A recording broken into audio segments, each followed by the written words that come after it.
Hey, feeling good, like I should. When in dark, I walk around the neighborhood, feeling blessed. All right, let's take a look at the homework for 3.1.6. This should go fairly quickly. Complete the table for the rule y equals x squared plus 2. Okay, so there's an example of a type of a graph that has a parabola instead of a straight line when x is being squared. So this is just a generic rule. We don't know what it applies to, so x can technically be any number, so that's where we're going to make it a continuous graph and connect the points. But I'm going to choose the 5 standard values for x. I usually use with parabolas unless, they start to get a little bit more complicated. Let's just start off with these 5. So -2, -1, 0, 1, 2. Those are all numbers that are easy to work with. We can plug them into this rule with very little trouble. We can do most of it mentally and then get an output that we can graph. So if x was equal to -2, then we would square it by multiplying it times itself, and that would give you 4 for an answer. So 4 plus 2 is 6. If x was equal to -1, you would square it. So -1 times -1 is 1, plus 2 is 3. And if x was equal to 0, 0 squared is still 0. So 0 plus 2 is 2. So that ends up being your y-intercept there. So in these rules, we have y-intercepts just like with the linear equations. And then 1 squared gives you 3 again, and 2 squared gives you 6 again. So notice you get this symmetrical kind of a parabola shape.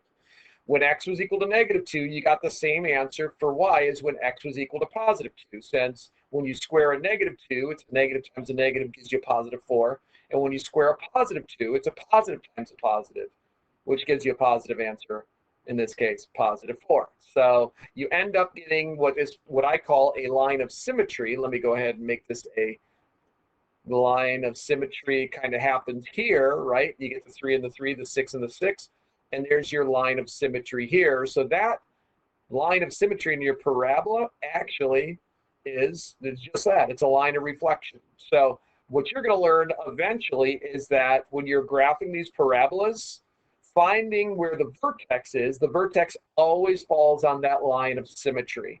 And so there's a formula to figure out what your vertex will be, but we don't need to worry about that right now. That's something that'll come later. We're not going to do a whole lot of graphing of this and problem solving at all until we get into chapter 8. And then in chapter 8, we won't be worrying about the parabola because we're only going to be dealing with situations where all of our numbers are positive numbers. So we'll only work on this half of the parabola in those graphs. Here we've got a linear equation where we just, once again, make up some values for x. So I did the same thing, -2 to +2. And this says -x, so we always want to take the opposite of whatever number we choose for x. So that's why the opposite of -2 is +2, and 2 plus 3 is 5. The opposite of -1 is +1, and 1 plus 3 is 4. And now you start to see that counting pattern where y goes down by 1 every single time. So when x is equal to -2, y is 5. Next one would have to be 4, then 3, then 2, then 1. Connect the points once again because it's just a generic rule and you could literally make up anything you wanted for x. So if I wanted to make x equal to 3/4, I could have, and I would have found where that point is here on the line. All right, tile patterns. What is the increase in these tile patterns? It looks like it goes from 6 to 13 to 22.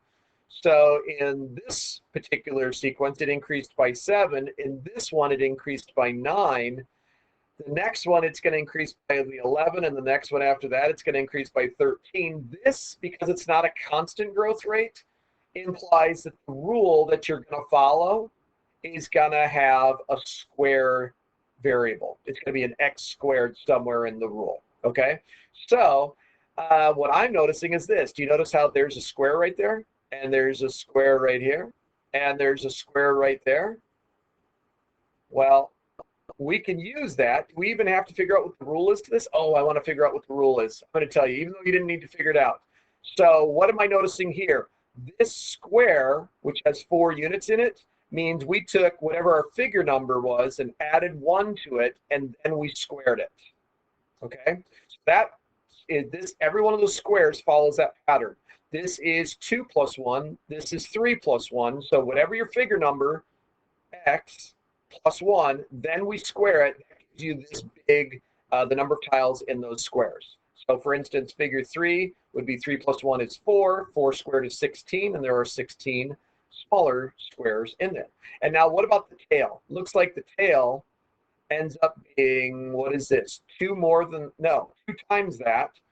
All right. So whatever x is, you're going to add the tail, which is 2 times whatever the figure number is. So y, the number of tiles, is going to be equal to x plus 1 squared plus 2x.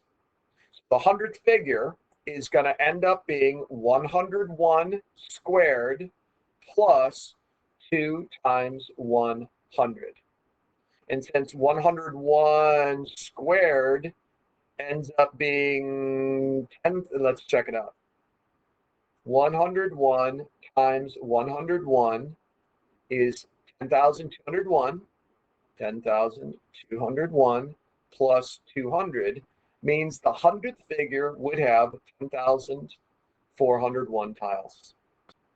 There you go. So, are things to look for? I obviously have done this a lot. You haven't. So being able to come up with that rule for this situation is really hard right now, which is why the homework problem didn't ask you to figure out the rule. And honestly, if you could figure out the 100th figure, I would have been really, really impressed without using the rule.